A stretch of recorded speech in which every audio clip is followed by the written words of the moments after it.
নিঃসন্দেহে আজকে নতুন কিছু এক্সপেরিয়েন্স করতে যাচ্ছেন। আজকে আমরা এই পিকচারটা থেকে ইংলিশ থিঙ্কিং প্র্যাকটিসটা করব। এখানে একজন ব্যক্তি কনফিউজড অবস্থায় দাঁড়িয়ে চিন্তা করছে দুইটা রাস্তার মধ্যে কোন রাস্তাটা তার নেওয়া উচিত, যাতে সে তার গন্তব্যে পৌঁছাতে পারে।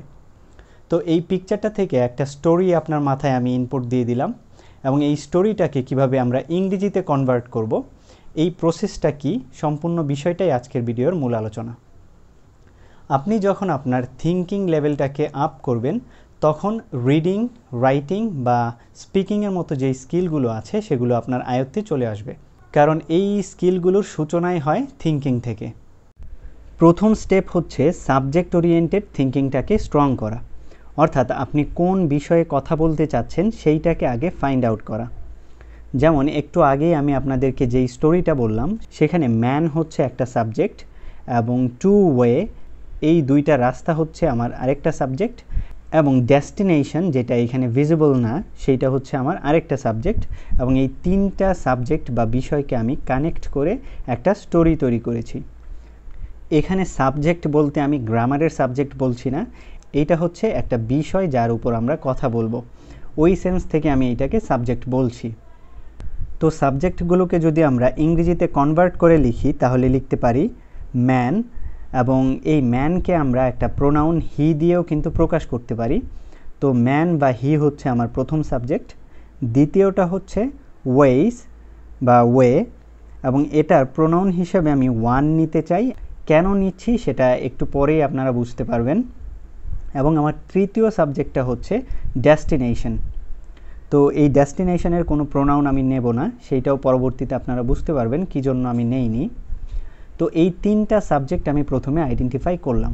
সাবজেক্টটা আইডেন্টিফাই করার পর আমাদেরকে তিনটা বিষয় ভালোভাবে খেয়াল রাখবেন, তিনটা বিষয় আমাদেরকে চিন্তা করতে হবে। প্রথমটা হচ্ছে আমার সাবজেক্টটার সংখ্যা, দ্বিতীয়টা হচ্ছে বৈশিষ্ট্য, তৃতীয়টা হচ্ছে অবস্থা। এখানে আমার প্রথম টপিক ম্যান, এর সংখ্যা হচ্ছে এ। ইংরেজিতে এই এটা ব্যবহার করা হয় বক্তা শ্রোতার কাছে অনির্দিষ্ট একটি কিছু বোঝাতে। তো এখানে ব্যক্তিটা আমার কাছেও অনির্দিষ্ট, আপনাদের কাছেও অনির্দিষ্ট, কারণ আপনারা জানেন না আমরা কোন ব্যক্তিটা নিয়ে কথা বলছি, তাই এর পূর্বে আমরা এ ব্যবহার করেছি। এবং আমরা জানি এই ব্যক্তিটা কনফিউজড। তো কনফিউজড হচ্ছে এই ব্যক্তিটার একটা অবস্থা। এবং আরেকটা বিষয় আমরা লক্ষ্য করছি, সেটা হচ্ছে ব্যক্তিটা থিঙ্কিং করছে, অর্থাৎ চিন্তা করছে। তো থিঙ্কিং হচ্ছে এর আরেকটা অবস্থা, কারণ এই কাজটা করার রত অবস্থায় সে আছে। এখন এই যে সাবজেক্ট ওরিয়েন্টেড আমরা একটা থিঙ্কিং করলাম, যেখানে আমাদের সাবজেক্টের সংখ্যা বললাম, অবস্থা বললাম, এই বিষয়গুলোকে এখন আমাদের সাজাতে হবে একটা ফরম্যাটে। এই যে ফরম্যাটটা, সাজানোর ফরম্যাটটা, এইটা খুব ভালোভাবে আপনাকে নোট ডাউন করে রাখতে হবে, কারণ এইটাই আপনাকে হাজার হাজার বাক্য গঠন করতে সাহায্য করবে। তো প্রথমেই আমাদেরকে আমাদের সাবজেক্টের সংখ্যাটা লিখতে হবে। তো এখানে আমরা লিখব এ, এবং দ্বিতীয়ত আমাদের সাবজেক্টের অবস্থাটাকে লিখতে হবে। তো এখানে আমরা অবস্থা জানি যে কনফিউজড অবস্থায় আছে লোকটা, তো লিখলাম কনফিউজড। তৃতীয়ত আমাদেরকে সাবজেক্টটা লিখতে হবে, অর্থাৎ মেইন যেই টপিকটায় আমরা কথা বলছি সেই টপিকটা লিখতে হবে। তো আমরা লিখলাম ম্যান। তো সম্পূর্ণটা মিলে হলো এ কনফিউজড ম্যান। যখনই আপনি ইংরেজিতে কিছু বলতে যাবেন, কিছু লিখতে যাবেন, প্রথমেই ওই জিনিসটার সংখ্যাটা লিখবেন, এরপর ওই জিনিসটার বৈশিষ্ট্য বা অবস্থাটা লিখবেন, এরপর ওই বৈশিষ্ট্যটাকে লিখবেন। ঠিক কথা বলার সময় একই রকম, আগে সংখ্যাটা বলবেন, এরপর অবস্থা বলবেন, এরপর ওই টপিকটা নিয়ে কথা বলবেন। এইটা যে কোনো বিষয় হতে পারে, আপনার আশপাশ থেকে আপনি দেখে এই বিষয়টা এই প্যাটার্নে আপনি প্র্যাকটিস করতে পারেন। যেমন আমি যদি একটা টেবিল নিয়ে কথা বলতে যাই, তাহলে আমি বলবো টু, আগে সংখ্যাটা বললাম, এরপর টেবিলের অবস্থাটা আমি বলবো ব্রোকেন, ভাঙা, এবং এরপর আমি বলবো টেবল। তো আমি বলবো অ্যা ব্রোকেন টেবল। এই প্যাটার্নটাই হচ্ছে ইংরেজিতে সবচাইতে গুরুত্বপূর্ণ, যেইটা আমাদেরকে ইংরেজি শিখতে হেল্প করবে। আবার আমি বলতে পারি 5 স্কুল স্টুডেন্টস। এখানে প্রথমে সংখ্যা বললাম, এরপর স্কুল, ওই স্টুডেন্টের বৈশিষ্ট্য প্রকাশ করলাম যে স্টুডেন্টটা কলেজের না বা ইউনিভার্সিটির না, স্কুল স্টুডেন্ট। তো এইভাবে কিন্তু অসংখ্য ফ্রেজ আপনি ইংরেজিতে প্র্যাকটিস করতে পারেন, এবং এই ফ্রেজটাকেই আমরা মূলত বলি একটা নাউন ফ্রেজ। তো গ্রামারের দিকে আমরা যাব না, কারণ গ্রামার আমাদেরকে ভীত করে ফেলে, পরে আমরা আর ইংরেজি শেখার ইন্টারেস্ট পাই না। তো আমি যেইভাবে বলছি এই বিষয়গুলো এইভাবে নোট ডাউন করুন এবং এই বিষয়গুলো প্র্যাকটিস করতে চেষ্টা করুন। তো আমরা না চাইলেও ছোটোখাটো কিছু গ্রামারের বিষয় আমাদের শিখতেই হবে। যেমন এখানে কনফিউজড শেষে ইডি বা ভার্বের 3 নাম্বার ফর্মটা লেখার কারণ হচ্ছে এই ফর্মটা অবস্থা বোঝাতে ব্যবহার করা হয়। আবার ভার্ব প্লাস আইএনজিও কিন্তু আমরা অবস্থা বোঝাতে ব্যবহার করতে পারি। এখানে ম্যান কিন্তু নিজে নিজে কনফিউজড হয়নি, সার্কামস্ট্যান্সেস বা পরিবেশ তাকে কনফিউজ করেছে। সুতরাং যখন হেডওয়ার্ড বা আমাদের মেইন যে টপিক সেটা যদি নিজে কোনো একটা অবস্থায় পতিত হয়, তাহলে আমরা V3 ব্যবহার করব না, ব্যবহার করব ভার্ব প্লাস আইএনজি। এবং সেটা যদি নিজে ওই অবস্থাটায় পতিত না হয়, তাহলে আমরা V3 ব্যবহার করে ওই অবস্থাটাকে প্রকাশ করব। যেহেতু এখানে ম্যান নিজে নিজে এই অবস্থাটা ক্রিয়েট করেনি, সার্কামস্ট্যান্সেস বা এনভায়রনমেন্ট তাকে এই অবস্থাটায় এনে ফেলেছে, তাই আমরা এখানে V3 ব্যবহার করেছি। প্রথম সাবজেক্টের সাবজেক্ট ওরিয়েন্টেড থিঙ্কিংটা কমপ্লিট করলাম। এখন আমরা দ্বিতীয় সাবজেক্টের দিকে যাব। এখন আমি নতুন একটা প্যাটার্ন আপনাদের সাথে শেয়ার করব। সেইটা হচ্ছে মধ্যে অনেকেই বা মধ্যে কোনটা, এই ধরনের কথাটা ইংরেজিতে বলতে হলে আমাদের প্রোনাউন অফ নাউন ব্যবহার করতে হয়। অর্থাৎ অফ প্রিপোজিশনটার পূর্বে একটা প্রোনাউন দিতে হবে এবং পরে প্লুরাল সংখ্যক নাউন দিতে হবে। তো এখানে ব্যক্তিটা দুইটা রাস্তার মধ্যে কোনটা নিবে এই কথাটা আমি বলতে যাচ্ছি, তাই এই প্যাটার্নটা ফলো করা। তো এখানে আমার দুইটা সাবজেক্টের নামটাও প্রয়োজন, এখানে নাউন ওয়েটাও আমার প্রয়োজন এবং এই ওয়ের প্রোনাউন ওয়ানও আমার প্রয়োজন। তো যেহেতু প্রোনাউনটা প্রিপোজিশনের পূর্বে দিতে হবে, তাই ওয়ানকে আমরা প্রিপোজিশন অফের পূর্বে বসালাম এবং কোনটা সেটা বোঝাতে আমরা ইংরেজিতে হুইচ ব্যবহার করি নাউনের পূর্বে। এই বিষয়টাও নোট ডাউন করে ফেলুন, কারণ প্রত্যেকটা বিষয়ই এক একটা প্যাটার্নে কাজ করে এবং এই প্যাটার্নগুলোই আমাদেরকে আইডেন্টিফাই করতে হবে। তাহলে হলো হুইচ ওয়ান, কোন একটি, দুইটা রাস্তার কোন একটি। এবং অফের পরের অংশে আমরা লিখব ওয়ে, যেই আমাদের সাবজেক্টটা আছে এইটার সংখ্যা, আমরা জানি সাবজেক্টের সংখ্যাটা আমাদের লিখতে হয়, তো লিখলাম 2 ওয়েজ। এখন আমরা এখানে ডিটারমিনার দা ব্যবহার করব, দা 2 ওয়েজ। তো ইংরেজিতে এই দা ব্যবহার করার কারণ হচ্ছে বক্তা শ্রোতা দুজনের কাছেই যদি যেই টপিকে কথা বলছি, যেমন ওয়ে, এইটা যদি নির্দিষ্ট হয় তাহলে আমরা আর্টিকেল দা ব্যবহার করি। তো এইটা হচ্ছে দা এর একটা ইউজ, এইটাও নোট ডাউন করে ফেলুন, কারণ আপনার প্র্যাকটিসে এইটাও কাজে লাগবে। তো সম্পূর্ণ অংশটা মিলে হবে which one of the 2 way, দুইটা রাস্তার কোনটা। তো এখানে দ্য 2 ওয়ে এই সাবজেক্ট ওরিয়েন্টেড একটা থিঙ্কিং করেছি আমি, আরেকটা করেছি হুইচ ওয়ান, এখানে ওয়ান হচ্ছে আমার মেইন সাবজেক্ট যেটা নিয়ে কথা বলছি, এবং এইটা ওরিয়েন্টেড একটা থিঙ্কিং করেছি কোনটা বোঝাতে আমি হুইচ ব্যবহার করেছি। তো এই প্যাটার্নটার মূল উদ্দেশ্য হচ্ছে মধ্যে অনেকগুলো বা মধ্যে কোনটা, মধ্যে একটি বা কিছু, এই ধরনের একটা কথা বলতে গেলে আমাদেরকে ইংরেজিতে এই প্যাটার্নটা ফলো করতে হয়।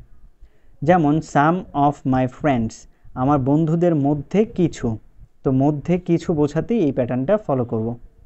প্রথম সাবজেক্ট ম্যান এবং দ্বিতীয় সাবজেক্ট ওয়েজ, এই দুইটা নিয়ে আমরা যে চিন্তাটা করলাম সম্পূর্ণটা একসাথে যদি আমরা লিখি তাহলে হবে A confused man thinking which one of the 2 ways. এখানে আমরা থিঙ্কিংটা ওই ম্যানের অবস্থা হওয়া সত্ত্বেও পরে লেখার কারণ হচ্ছে কি চিন্তা করছে সেটা আমরা বর্ণনা করে দিয়েছি। চিন্তা করছে which one of the 2 ways, দুইটা রাস্তার কোনটা। তো যখন সাবজেক্ট কি চিন্তা করছে বা কি অবস্থায় আছে সেটা বর্ণনা করে দেব, তখন আমরা এটাকে সাবজেক্টের পরে লিখব। তাই এখানে ম্যানের পর তার এই থিঙ্কিং অবস্থাটাকে বা চিন্তারত অবস্থাটাকে পরে লেখা হয়েছে। সেকেন্ড স্টেপে আমাদের ভার্ব ওরিয়েন্টেড থিঙ্কিংটাকে বিল্ড আপ করতে হবে। ভার্ব ওরিয়েন্টেড থিঙ্কিং করার ক্ষেত্রে আমাদের সাবজেক্টের সাহায্য নিতে হবে। এখানে চিন্তা করুন ম্যান সাবজেক্টটা রাস্তাটাকে কি করতে পারে, ম্যান সাবজেক্টটা রাস্তাটাকে গ্রহণ করতে পারে, এবং ইংরেজিতে গ্রহণ করা অর্থে আমরা টেক ভার্বটাকে ব্যবহার করি এবং এখানে আমরা চাচ্ছি তার কোন রাস্তাটা গ্রহণ করা উচিত সেটা বোঝাতে। সুতরাং উচিত অর্থে আমাদের আবার শুড ব্যবহার করতে হবে, কারণ ইংরেজিতে কোনো একটা কাজ করা উচিত সেটা বোঝাতে আমাদের মডাল শুড ব্যবহার করতে হয়। যেমন শুড টেক গ্রহণ করা উচিত, শুড বাই কেনা উচিত, শুড গো যাওয়া উচিত ইত্যাদি। তো এই প্যাটার্নটাও আমাদের মনে রাখতে হবে যে শুড মডালের পর ভার্বের প্রথম ফর্মটা লিখে আমরা একটা কাজ করা উচিত সেটা বোঝাতে পারি।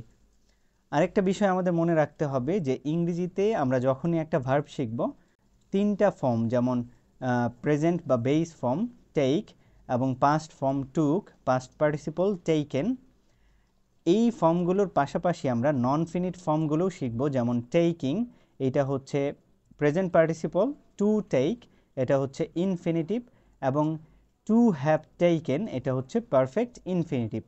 তো এই বিষয়গুলো আমরা কিন্তু যখনই একটা ভার্ব ওয়ার্ড শিখব, পাশাপাশি এই বিষয়গুলো আমরা শিখতে চেষ্টা করব। তো এখন হচ্ছে ভার্বের কাজটা কে করবে? ভার্বের কাজটা করবে ম্যান।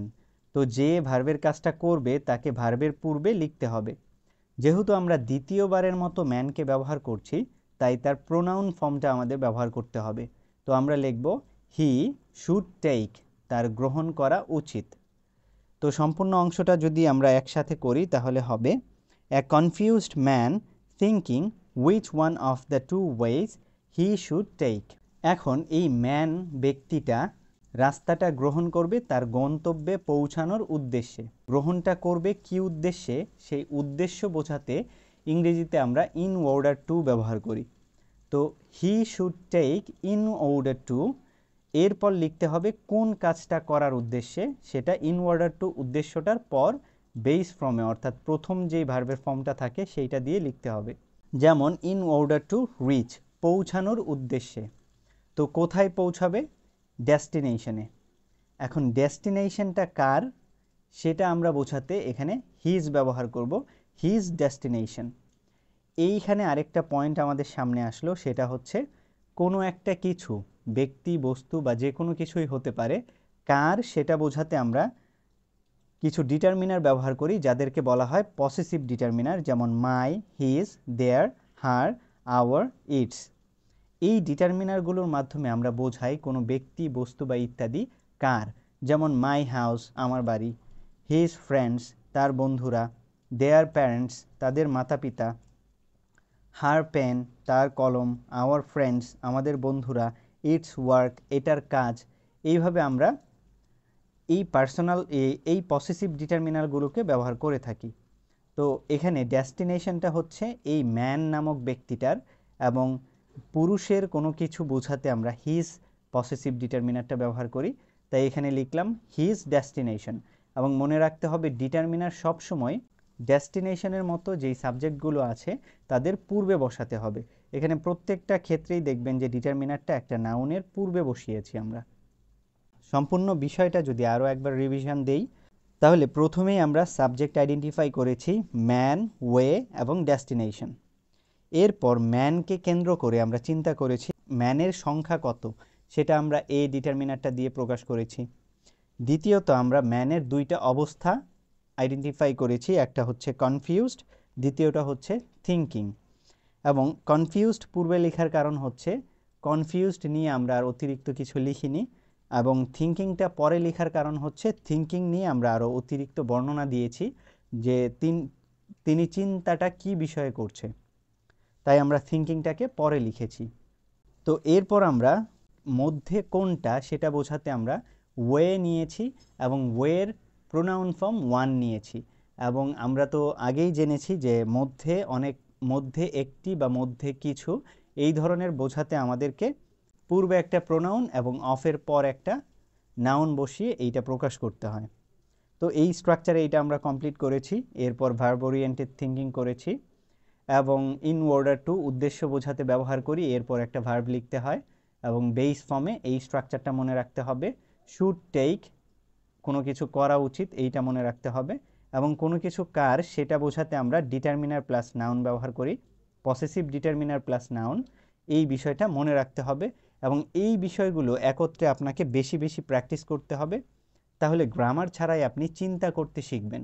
চ্যানেলটাকে অবশ্যই সাবস্ক্রাইব করবেন, কারণ আপনাদের সাবস্ক্রিপশন যদি আমি বেশি বেশি আপনাদের ফিডব্যাক পাই তাহলে এই ধরনের আরও ভিডিও করতে উদ্বুদ্ধ হব। তো ভালো থাকবেন সবাই, আসসালামু আলাইকুম।